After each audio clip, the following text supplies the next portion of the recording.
Olá, meus amados. Hoje, dia 14 de fevereiro de 2025, sexta-feira da quinta semana do tempo comum. Evangelho segundo Marcos. Naquele tempo, Jesus saiu de novo da região de Tiro, passou por Sidônia e continuou até o mar da Galileia, atravessando a região da Decápole. Trouxeram então um homem surdo que falava com dificuldade e pediram que Jesus lhe impusesse a mão. Jesus afastou-se com o homem para fora da multidão, em seguida colocou os dedos nos seus ouvidos, cuspiu e com a saliva tocou a língua dele. Olhando para o céu, suspirou e disse: Efatá, que quer dizer, abre-te. Imediatamente seus ouvidos se abriram, sua língua se soltou e ele começou a falar sem dificuldade. Jesus recomendou com insistência que não contassem a ninguém, mas quanto mais ele recomendava, mais eles divulgavam. Muito impressionados diziam: ele tem feito bem todas as coisas. Aos surdos faz ouvir e aos mudos falar. Queridos irmãos e irmãs, aqui nós vemos Jesus que ontem estava na região de Tiro e Sidônia, onde encontra aquela senhora que era da Fenícia e da Síria, que pede a libertação de sua filha, e o Senhor tem aquele diálogo dizendo que não era correto tirar o pão dos filhos para dar aos cachorrinhos. Então Jesus está saindo dessa região. Ele atravessa pela Decápole, que também é uma região pagã, e ali ele vai encontrar um homem que fala com dificuldade. Ou seja, esse homem fala com dificuldade porque ele ouve muito pouco. Na realidade, esse homem, ele é surdo. E aí nós vamos ver aqui algumas coisas que Jesus faz. Porque ele pede que Jesus imponha as mãos sobre ele. A primeira atitude de Jesus, diz o texto aqui claramente, que Jesus se afasta com esse homem para fora da multidão. Porque a multidão que acompanhava Jesus, e aquilo que eu sempre digo, o Senhor não gosta de espetáculo, sempre temos que tomar muito cuidado com o povo que gosta de fazer espetáculo de fé, querendo exatamente mostrar que tem muita fé, e banaliza a fé. Vai muitas vezes, não vai demonstrar que realmente tem uma fé verdadeira, mas simplesmente vai, muitas vezes, vilipendiar o nome de Deus. Então nós temos que tomar muito cuidado. O Senhor não gosta de espetáculo, ele tira esse homem do meio da multidão e ele vai fazer algumas coisas aqui. Primeiro, ele coloca o dedo nos seus ouvidos, porque, como eu disse, o homem não escutava. Depois ele cospe e com a saliva toca a língua dele. Então aqui, talvez para nós é um pouco até nojento o que Jesus faz, mas antigamente se acreditava que a saliva tinha poder curativo. A saliva podia curar. Mas aqui, muito mais do que simplesmente um poder curativo, aqui é a ação de Deus. Assim como Deus sopra Deus sopra na narina do homem de Adão, que ainda era de barro, e ele passa a ter vida, assim também a palavra de Deus encarnada, que é o próprio Senhor Jesus, toca com a sua saliva a língua daquele homem. Então, é uma ação de Deus. Deus que toca os ouvidos para liberar os ouvidos. E aqui, gente, esse texto era usado também no período de preparação para o batismo, que a gente chama de neocatecumenato.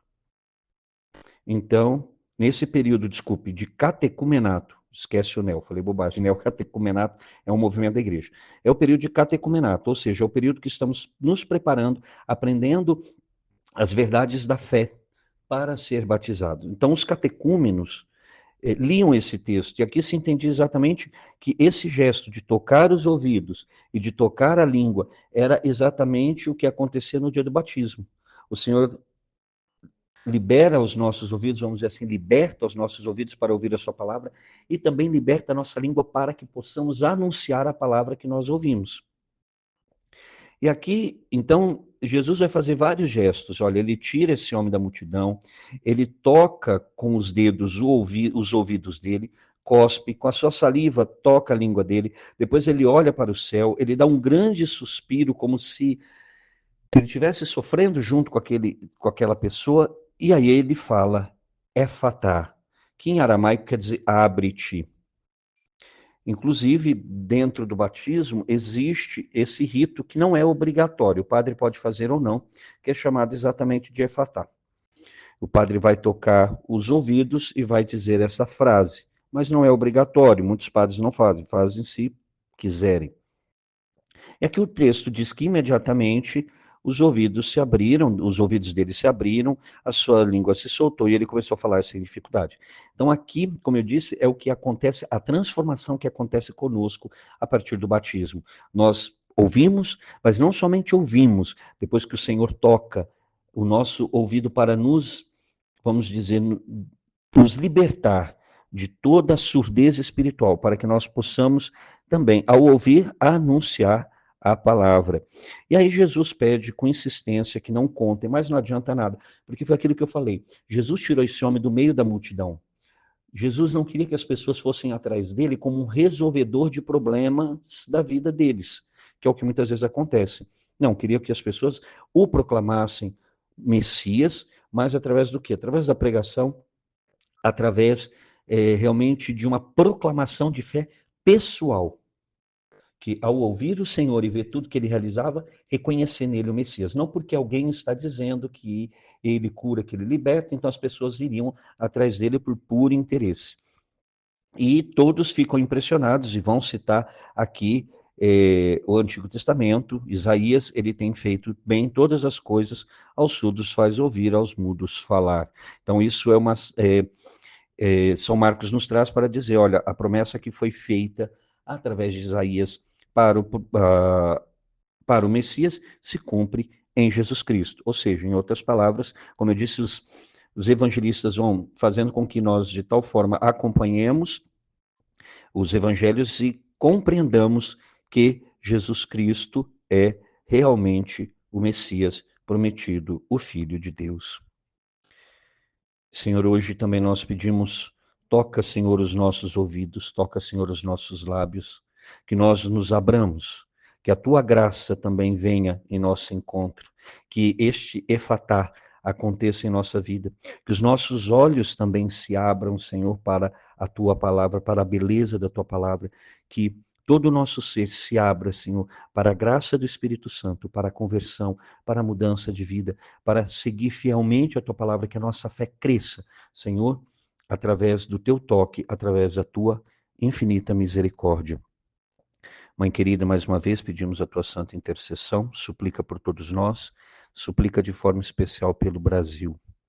Ave Maria, cheia de graça, o Senhor é convosco, bendita sois vós entre as mulheres, e bendito é o fruto do vosso ventre, Jesus. Santa Maria, Mãe de Deus, rogai por nós, pecadores, agora e na hora de nossa morte. Amém.